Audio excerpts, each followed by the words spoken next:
What's going on, everybody? It's your boy Philip back with 30PS Gamer Reviews. Today we're going over the game Knights of Azure, and this is a game that came out a long time ago. It is free for PlayStation Extra and Premium members. I am playing mine through PlayStation Extra, which by far has opened my eyes to so many games that I have not and normally would have never touched. This is one of them. So let's get into it. Knights of Azure. Let's get into the story a little bit, because this game lost my interest, gained my interest, lost my interest, and let's just talk about it. The story is fairly straightforward.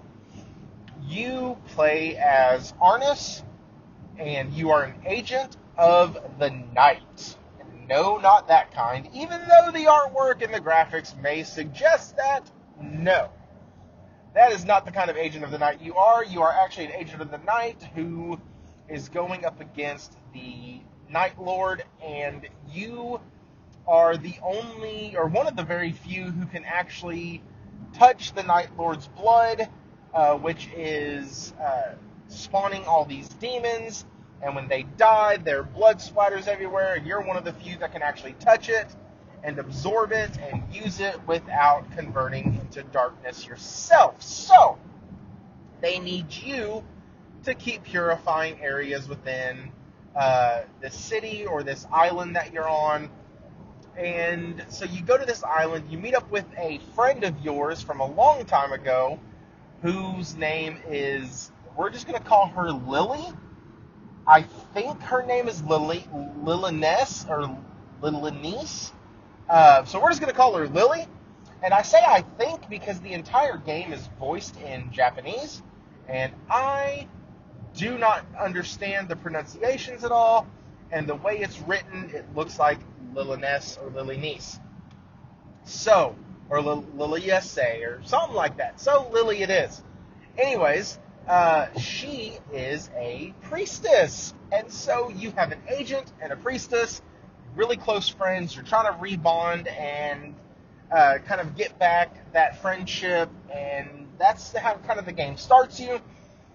Shortly after that, Lily gets taken, and you have to go fight your big first boss. Now, one of the things that I like, this is going to play directly into fighting, is the fighting mechanics are really fun. As a matter of fact, I told you the game lost me, and the reason why it lost me originally was because of the Japanese voices and only English subs. I can't do those very well. I'm not very good at being able to appreciate scenery, appreciate graphics, appreciate artwork while trying to read subtitles. It just doesn't work well for me. So even on the animes that I watch, I have to watch them in English dub, and if they don't have English dub, I usually don't watch them. So it lost me. Then I played the combat, and the combat definitely grabbed me back. The combat is extremely fun. Super easy, but extremely fun.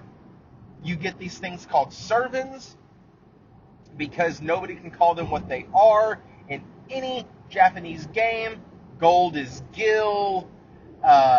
In this one, I think it's Libre or Lucre, which is kind of funny because it's like a loot crate. But anyways, it's really the combat. You get these servants, and they can have various different roles within your party, and you can summon them. And when you summon them, they stay out. They have their own abilities, their own skill points, all of it. And so you get this second, third, fourth layer to leveling up, to acquiring items for use. You can acquire different servants as you keep going. You can acquire them from the arena. You can acquire them from boss battles, from different playthroughs, from the blood store, because yes, as you collect the blood, there's actually a blood store that's going to open up relatively early on that you'll be able to use. And I just really like that, because it's kind of a customize your own party, and you don't really get attached to them from what I've seen. Like, they are literally just tools at your disposal. So that's really good in my opinion, because I've always had a like an attachment to my party members.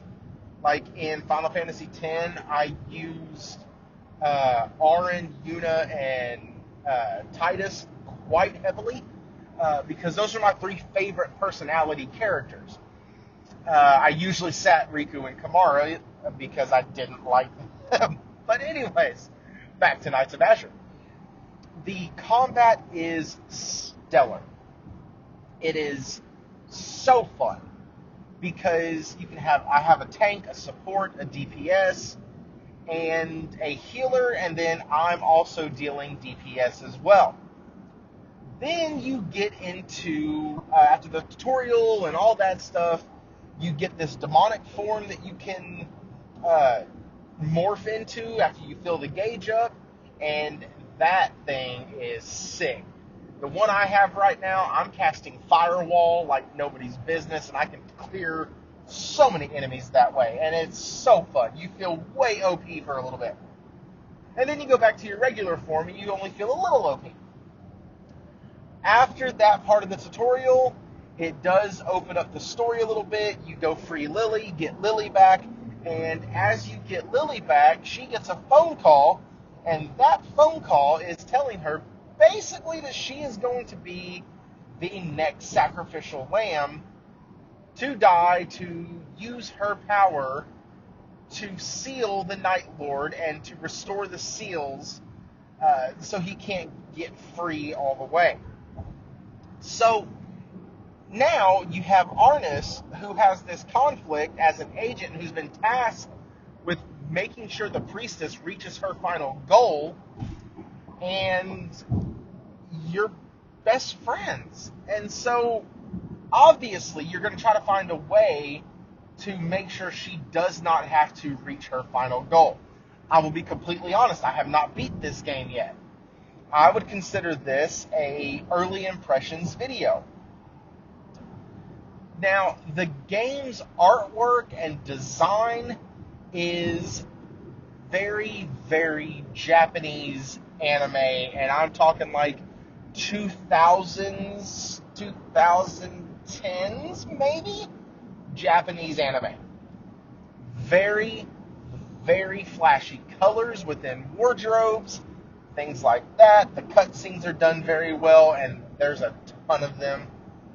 It's actually one of the things that's kind of irritating, because you'll have a little sequence where you're walking around your suite inside the hotel, which acts as your home base, and once you leave the suite, you get a cutscene. If you go back into the suite, there's sometimes another cutscene.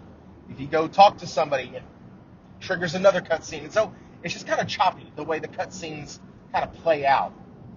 And so you have that aspect of it that kind of is a little, maybe it's not irritating, it's interrupting.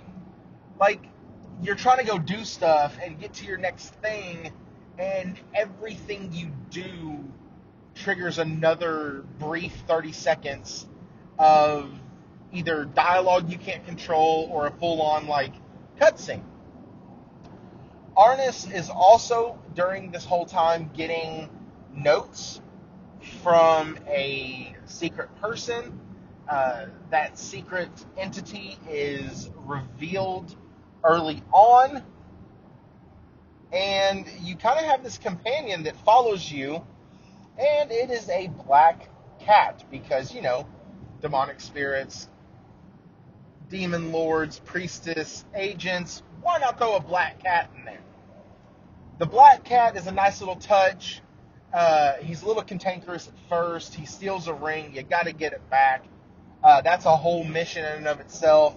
There are tons of side quests that you can do, but what I'm realizing is they're not side quests in the sense of, hey, go here, talk to this person. They're more side quests in the sense of, hey, accept this, and then go kill X amount of enemies. Which, those are fun. They're super easy. They're stuff you're going to do anyways. They don't seem invasive at all, and I kind of like that.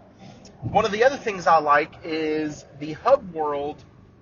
When you exit the hotel through the elevator, you get this really small map, and each time you go out, you only have 15 minutes of uh, of time to complete your objective. Because overexposure to the night leads to overexposure to darkness. Overexposure to darkness leads to people converting into darkness. And so I really like that I can jump on here. I can do 3 or 4 missions. Takes me about an hour, and I'm done. I can put the game down and go do something else or go to bed or whatnot. So I really like how this game divides your gameplay up into little 15-minute segments, because I don't ever feel like I need to keep going. I need to keep going.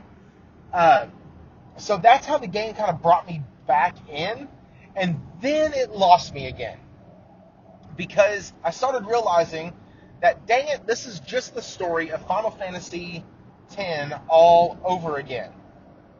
You take Yuna. You become friends with Yuna. You find out that Yuna has to actually sacrifice herself to defeat Sin. And you, being a great friend in Titus, and Titus convinces all the other Guardians who are also Yuna's friends that, listen, this is not the way we're going to do this. We're going to find a way to defeat Sin without sacrificing Yuna. And so it's kind of a robbed story, but I don't know when this game originally came out. So it could be one piggybacking off the other, or it could just be something that is found in a lot of Japanese art, animes, mangas, stuff like that. So it kind of lost me, though, because I was like, man, I've played this story, and not only have I played it, Final Fantasy X, depending on what day you ask me, is my favorite game in the Final Fantasy series.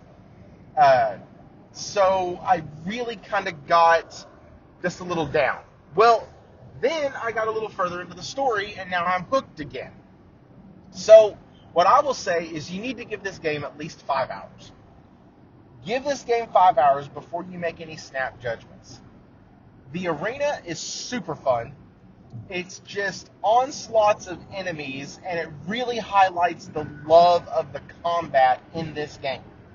I think that's one of the things that this game does exceedingly well is the combat mechanics. So having an arena where you can go literally just bash hundreds upon hundreds of enemies, wave after wave after wave, great addition. Plus, it's one of the most efficient ways that I have found to earn lucre, which is your gold that you're going to get. And so I really, really like it. Also, you get to keep any blood or items that drop while you're killing enemies, which is a good way to farm items and farm blood, because there's going to be a lot of things that require blood. Leveling up requires blood. Leveling up your sword abilities requires blood. Leveling up your, or awakening, it's not called awakening. I can't remember what it's called. But awakening your servants requires blood. So there's a lot of things that are going to require blood. So having an arena that you can go to that kind of lets you train and lets you grind out a bit, but in a really fun way, impeccable addition to this game. They know what they have on their hands. The story is intriguing enough to make me want to keep coming back. The combat is so fun that anytime I'm in combat, I'm like, this game is really good. Some of the dialogue is very cringe. I'm guessing that's because I'm reading English subtitles. There are some spelling errors, not to the level of the original Final Fantasy on the PlayStation 1, but there are some spelling errors and some grammatical inconsistencies. But overall, I think it's a really good, well-done game. It feels like a blend of a JRPG and Devil May Cry. Because the combat is so fast-paced and so fun that that's the only thing I can think of when I see combat like this is a Devil May Cry style.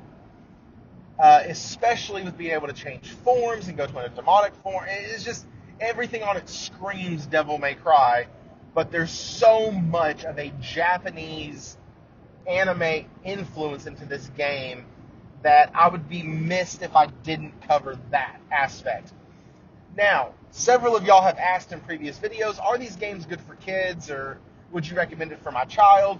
And this one is a hard no. This is not a child's game at all. When you have to level up Arnis, you get basically stripped down into a satin silk see-through shawl with barely even a bikini covering the unmentionable parts on a female.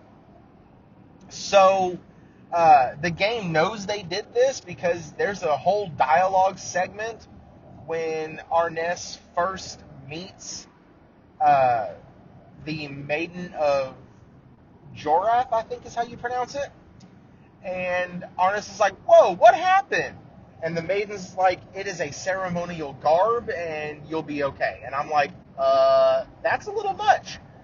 But get past that. It's artwork. It's fine. Whatever. The game is worth a try. If you're going to try it out, give it 5 hours and play through the initial story, play through the first couple missions, and I think that you'll be hooked like I am.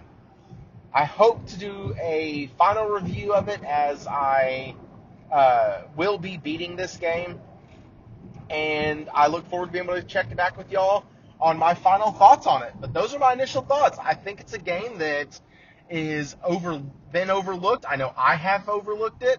I always see it go on sale, and before it got on to PlayStation Extra, I would have never, ever spent money on this. And so I think you should give it a shot. This is kind of a longer review, and I appreciate everybody who stayed with me till the very end. Like, comment, subscribe. Let me know your thoughts if you've played this game. Do you think I'm way off base? Am I a plebe for not wanting to read subtitles all the time? Let me know your thoughts. Share this video to your social medias. It'd really help me out a lot. Leave a like on here. And guys, as always, stay thrifty.